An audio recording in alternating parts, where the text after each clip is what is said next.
حدیث نمبر 567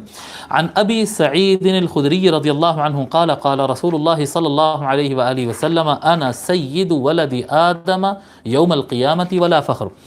رسول اللہ صلی اللہ علیہ وآلہ وسلم نے ارشاد فرمایا بے شک میں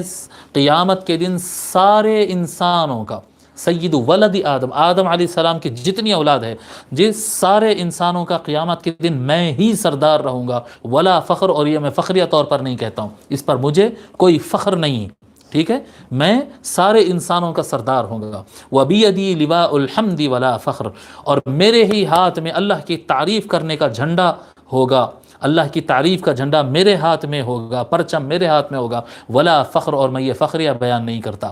جی اس پر میں فخر نہیں کرتا۔ وما من نبی یومئذ آدم فمن سواہ الا تحت لوائی،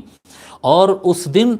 کوئی نبی ہو، اس دن کوئی نبی ہو، حضرت آدم علیہ السلام یا ان کے ماتحت جتنے انبیاء ہیں سب کے سب میرے پرچم کے نیچے چلیں گے، میرے پرچم تلے چلیں گے، میرے فلیگ کے نیچے وہ لوگ چلیں گے۔ وَأَنَا أَوَّلُ مَن تَنشَقُّ عَنْهُ الْأَرْضُ وَلَا فَخْرٍ، اور میں وہ آدمی ہوں جب سور پھونکا جائے گا اور قیامت برپا ہوگی تو قبر سے زمین سب سے اوپر، سب سے پہلے میرے اوپر سے پھٹے گی، اور قبر سے سب سے پہلے میں باہر نکلوں گا، پورے انسان بعد میں نکلیں گے، سب سے پہلے میں نکلوں گا، ولا فخر، اور میں فخریہ بیان نہیں کرتا ہوں۔ قال فيفزع الناس ثلاث فزعات فیأتون آدم، اس وقت لوگ کو 3 مرتبہ سخت ترین امتحانات اور 3 مرتبہ خطرناک جھٹکوں سے گزرنا ہوگا، یعنی پریشانی اور 3 ہولناکیوں سے گزرنا ہوگا، گزریں گے، اور اس کے بعد فیأتون آدم، پھر وہ آدم علیہ السلام کے پاس آئیں گے۔ بڑی طویل روایت ہے، وہ آدم علیہ السلام کے پاس سفارش کے آئیں گے، پھر نوح علیہ السلام کے پاس آئیں گے، پھر ابراہیم علیہ السلام کے لیے، وہ انشاءاللہ تعالی آگے پھر وہ حدیث آنے والی، اس لیے اس تشریح میں نہیں جا رہا ہوں۔ فذکر الحدیث، تو پھر اس کے بعد طویل حدیث بیان کی، یہاں پر ڈاٹ ڈاٹ ڈال دی، دیکھیے آپ کئی سطریں اس میں چھوڑی گئی۔ پھر اس کے بعد فرماتے الی ان قال، یہاں تک کہ آقا صلی اللہ علیہ وآلہ وسلم نے فرمایا فیأتوننی، پھر وہ سارے انبیاء کے پاس گزر کر پھر آخر میں وہ میرے پاس آئیں گے، فانطلق معہم، تو میں ان کو لے کر جاؤں گا۔ جب وہ میرے پاس آئیں گے، ہر نبی کے پاس جائیں گے تو نبی کہیں گے کہ تمہارا کام مجھ سے نہیں ہو سکتا، جب میرے پاس آئیں گے تو پھر میں ان کو لے کر آگے بڑھوں گا، ساری انسانیت کو میں لے کر آگے بڑھوں گا۔ قال ابن جدعان، ابن جدعان کہتے ہیں، کون ہیں صاحب یہ ابن جدعان؟ ان کا نام ہے علی بن زید بن عبداللہ بن جدعان، نام تھوڑا لمبا لکھا رہا ہوں، اس کی وجہ ہے، علی بن زید بن عبداللہ بن جدعان التیمی، جدعان، ٹھیک ہے، علی بن زید بن عبداللہ بن جدعان التیمی، یہ تابعی ہے۔ میں نام اتنا اس لیے لکھایا ان کو، ابن جدعان سے یہ مشہور ہے، لیکن آخر میں جو حصہ آ رہا نا، لاسٹ پارٹ، عبداللہ ابن جدعان، یہ سیدنا ابو بکر صدیق رضی اللہ تعالیٰ عنہ کے چچیرے بھائی ہوتے ہیں، کزن ہوتے ہیں، اس لیے میں یہ پورا نام لکھا ہے۔ تو یہ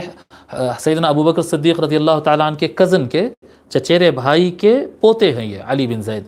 ابن جدعان جو ہے یہ تابعی ہے، اور آپ کا انتقال 131 ہجری کو ہوا۔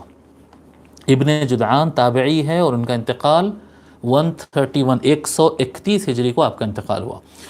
تو ابن جدعان روایت کرتے ہیں فَيَأْتُونَنِي فَأَنْطَلِقُ مَعَهُمْ، قال ابن جدعان کہتے ہیں قال انس بن مالک رضی اللہ تعالیٰ نے فرمایا فَكَأَنِّي أَنظُرُ إِلَى رَسُولِ اللَّهِ صلی اللہ علیہ وآلہ وسلم قال، گویا کہ میں دیکھ رہا ہوں کہ حضور صلی اللہ علیہ وآلہ وسلم نے یہ فرمایا فَآخِذٌ بِحَلَقَةِ بَابِ الْجَنَّةِ فَأُقَعْقِعُهَا،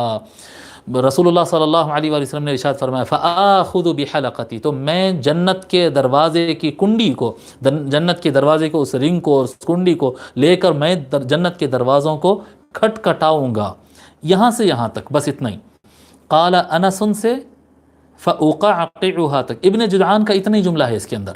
ابن جدعان دونوں طرف روایت کیے ہیں، دیکھیے آپ، یہ حدیث شریف کہاں سے سٹارٹ ہو رہی؟ پہلا راوی کا نام کیا ہے؟ ابو سعید نام ہے، دیکھیے آپ، ابو سعید کی روایت سے شروع ہو رہا ہے، اور بیچ میں انس بن مالک کی روایت کو لا لیے ہیں۔ انس بن مالک کی روایت الگ ہے، ابو سعید خدری رضی اللہ عنہ کی روایت الگ ہے، تو بیچ میں ایک لائن ابن جدعان انس بن مالک کی روایت کی لائے ہیں، ٹھیک ہے؟ تو وہ کہاں سے کہاں تک ہے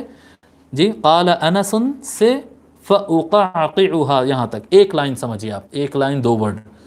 قال انس فكأني انظر الى رسول الله صلى الله عليه واله وسلم قال فآخذ بحلقة باب الجنة فأقعقعها، یہ ابو سعید خدری کی روایت میں نہیں ہے، یہ انس بن مالک کی روایت میں سے یہ ابن جدعان یہاں پر ایڈ کرے، ابن جدعان دونوں سے سنے ہوئے ہیں، ٹھیک ہے؟ فیقال سے پھر یہ ابو سعید خدری کی روایت رضی اللہ تعالیٰ عنہ کی روایت کنٹینیو ہو رہی ہے۔ فیقال، اب یہ جو گفتگو میں کر رہا ہوں وہی لوگ سمجھ سکتے ہیں جن کے سامنے کتاب ہے، جس کے سامنے کتاب نہیں ان کو تو سر کے اوپر جا رہا ہوگا، یہ روایت میں یہ روایت مکس ہو رہی ہے، کیا بول رہے ہیں مول صاحب، ٹھیک ہے؟ تو پھر آگے حضرت ابو سعید خدری رضی اللہ عنہ کی روایت کنٹینیو ہوتی ہے، فیقال من ھذا، جب جنت کا دروازہ کھٹکھٹایا جائے گا تو پوچھا جائے گا من ھذا، کون ہے جو جنت کا دروازہ کھٹکھٹا رہا ہے؟ فیقال محمد، تو پھر کہا جائے گا جو کھٹکا دینے والا ہے جنت کے دروازے پر وہ محمد ہے صلی اللہ علیہ وآلہ وسلم۔ فیفتحون لی ویرحبون بی، تو میری خاطر جنت کا دروازہ کھولا جائے گا، یعنی پوچھا جائے گا پہلے کہ کھٹکا اگر ہو تو دروازہ نہیں کھول رہے ہیں، کھٹکا ہو تو پوچھ رہے ہیں کون ہے، جب کہا گیا کہ محمد صلی اللہ علیہ وآلہ وسلم نے کھٹکا لگایا ہے تب دروازہ کھولا جا رہا ہے، اور ویرحبون بی، اور مجھے ویلکم کیا جا رہا ہے، مجھے خوش آمدید کیا جا رہا ہے، میرا استقبال کیا جائے گا۔ فیقولون، پر وہ کہیں، پس وہ لوگ کہیں گے، یعنی جنت کے میزبان جو ہوں گے نا، جنت کے ہوسٹ جو ہوں گے، وہ لوگ آقا علیہ الصلوۃ والسلام کو ویلکم کرتے ہوئے کہیں گے مرحباً، ویلکم ہے آپ کا، خوش آمدید ہے آپ کا۔ جب وہ لوگ یوں کہیں گے فَأَخِرُّ سَاجِدًا، تو میں اللہ تعالیٰ کی بارگاہ میں سجدے میں گر جاؤں گا، میں سجدہ کروں گا۔ فَيُلْهِمُنِي اللَّهُ مِنَ الثَّنَاءِ وَالْحَمْدِ، بس اللہ تبارک و تعالی اپنے تعریف کے کچھ خاص الفاظ، خاص حمد اللہ تبارک و تعالی مجھے الہام کرے گا، یعنی میرے دل میں ایسے الفاظ ڈالے گا، ایسی ثنا اور ایسی تعریف ڈالے گا، میں اللہ کی ایسی تعریف بیان کروں گا جو کسی اور کو کرنا نہیں آئے گا۔ فیقال لی، پس اللہ تبارک و تعالی مجھ سے حکم دے گا اور کہے گا ارفع رأسک وسل تعطى واشفع تشفع وقل یسمع لقولک، ٹھیک ہے؟ تو اللہ تبارک و تعالی فرمائے گا کہ اپنا سر اٹھائیے، جی اپنا، اے محمد جب سجدے میں جا کر اللہ کی تعریف کروں گا تو مجھ سے کہا جائے گا کہ اٹھاؤ اپنا سر اور مانگو، عطا کیا جائے گا، اور ریکمنڈ کرو، آج آپ کا ریکمنڈیشن قبول کیا جائے گا۔ وقل، اور کہو، یسمع لقولک، آپ کی ہر بات سنی جائے گی۔ وہو المقام المحمود، اور یہی ہے وہ مقام محمود۔ مقام محمود وہ تعریف والا مقام، وہ اونچا مقام جو جنت میں ہوگا۔ وہو المقام المحمود الذي قال اللہ عسى ان يبعثك ربك مقاما محمودا، یہی وہ مقام محمود ہے جس کے بارے میں اللہ تبارک و تعالیٰ نے سورہ اسراء میں بیان کیا۔ اللہ تعالیٰ کا یہ ارادہ ہے کہ آپ کو مقام محمود پر مبعوث فرمائے گا،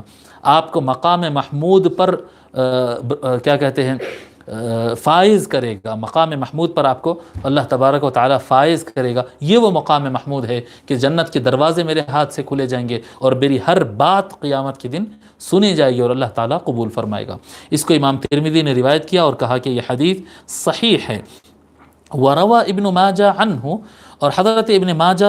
رضی اللہ تعالیٰ عنہ سے روایت ہے، انہی سے روایت کرتے ہیں، یعنی ابو سعید سے، اور کہتے ہیں قال رسول اللہ صلی اللہ علیہ وآلہ وسلم، اور رسول اللہ صلی اللہ علیہ وآلہ وسلم نے فرمایا، یعنی یہی روایت ہے، اس میں تھوڑا سا الفاظ میں اختلاف ہے، فرماتے ہیں انا سید ولد آدم ولا فخر، میں آدم علیہ السلام کی ساری اولاد یعنی سارے انسانوں کا میں سردار ہوں، اور یہ میں فخریہ طور پر نہیں کہتا، میں اس پر فخر نہیں کرتا۔ وَأَنَا أَوَّلُ مَن تَنشَقُّ الْأَرْضُ عَنْهُ يَوْمَ الْقِيَامَةِ وَلَا فَخْرٌ، اور میں وہ پہلا آدمی ہوں کہ قیامت کے دن جس کے اوپر سے زمین پھٹے گی اور باہر آئے گا، میں سب سے پہلا آدمی ہوں گا، اور یہ میں فخریہ نہیں کہتا۔ وَأَنَا أَوَّلُ شَافِعٍ وَأَوَّلُ مُشَفَّعٍ وَلَا فَخْرٌ، اور میں سب سے پہلے شفاعت کرنے والا اور سب سے پہلے جس کی شفاعت قبول کی جائے گی وہ میں ہوں گا، ولا فخر، اور میں یہ فخریہ طور پر نہیں کہتا۔ وَلِوَاءُ الْحَمْدِ بِيَدِي يَوْمَ الْقِيَامَةِ وَلَا فَخْرٌ، اور قیامت کے دن اللہ کی تعریف شریف کا جھنڈا اور فلیگ، وہ پرچم، اللہ کی حمد کا پرچم میرے ہاتھ میں ہوگا قیامت کے دن، ولا فخر، اور میں یہ فخریہ طور پر